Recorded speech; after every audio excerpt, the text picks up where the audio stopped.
Ayan, andito na po tayo sa tabing dagat.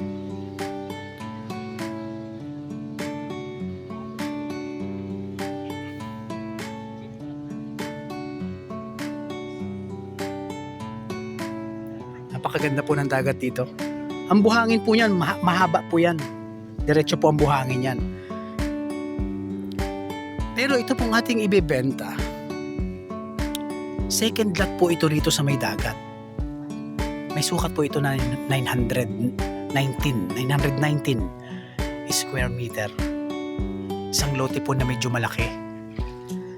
Ito pong may-ari nito, posibilidad po na pwede po itong maging expandable hanggang dito kasi second lot po. Yung lote naman po na naandun at yun naman po ay tabing kalsada. Yung lote na binibenta na 919 square meter. Yun po ang tabing kalsada. So ito po yung lote.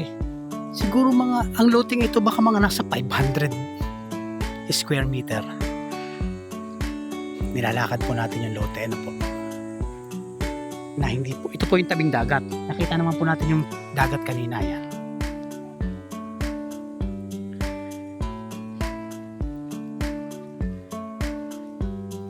Titulado po ito. TCT title.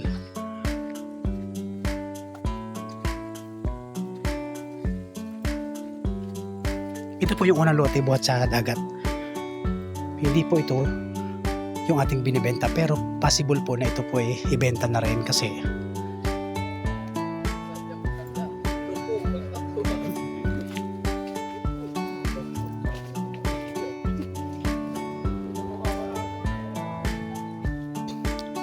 ito po yung pagitan niya. Yan, makikita po natin yung pagitan niya. Yun yung dagat. Ito po yung pagitan. Punta po dito.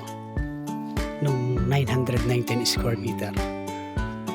So napakalapit lang po nun sa dagat na nakita natin. Ito na po yung 900 square meter. May mga niyog, may kalamansi, may mangga. Ito po ang nandito sa lupa na ito. At ito po ay 100% flat. So ayan. Ayan po ang pagitan. Kaya possible po na ibenta na rin daw po itong kasunod na may tabing dagat. Mga around siguro 500 meters po ang sukat nun. Ito naman po yung 900 square meter.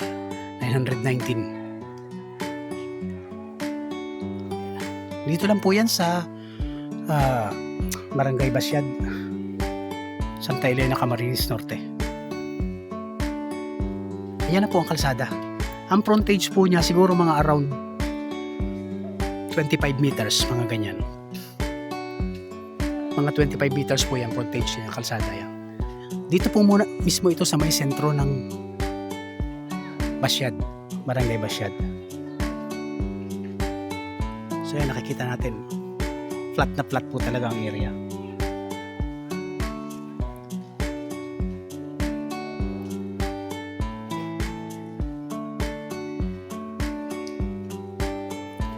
Ang boundary po nito, ang mga muhon po na kinilalagyan ng muhon, ayun yung manggam po may malaki niya. Andun po yung mangga, papunta po doon. So yung bahay hindi na po sakop. At ito pong kantong ito, yan po ang pagitan. Kasi po ito yung kalsada. Yan na po yung kalsada eh. So ito na po yung kalsada. Ang frontage po nito ay mga 25 frontage. Ayan, kita nyo naman po kalapit lang.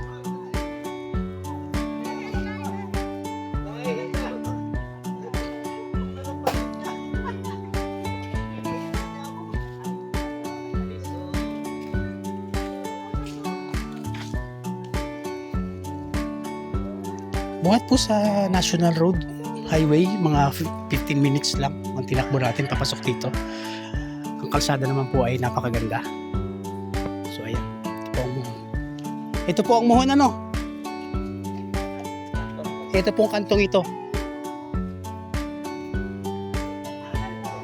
Opo.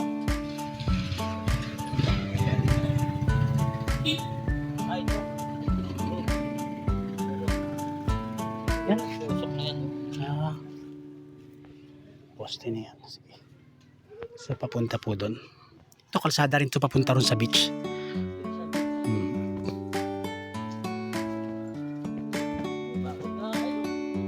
Diba ako niya? Barbed wire, lawak ng kalsada, no?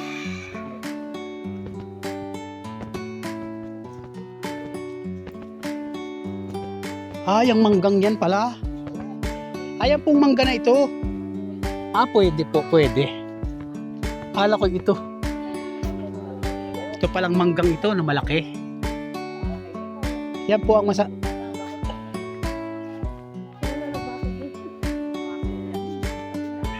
ito may bako dito sa kabila. Nasa loob yung mangga. Nasa loob. Oo, nasa loob yung mangga ito. Yan po ang boundary. Papunta po doon. So yan po yung 919 square meter. Malaki din po yan, malaki po. Salamat po. Salamat po sa inyo panonood. Napakamura na po dito binibenta na po ng may-ari. Malapit po sa beach.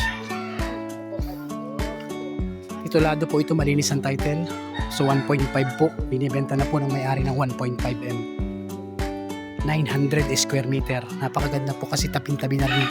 Malapit na rin po doon sa dagat. Isang lote lang. Siguro mga 500 meters square meter yung lote. So salamat po sa inyong panonood. God bless you po.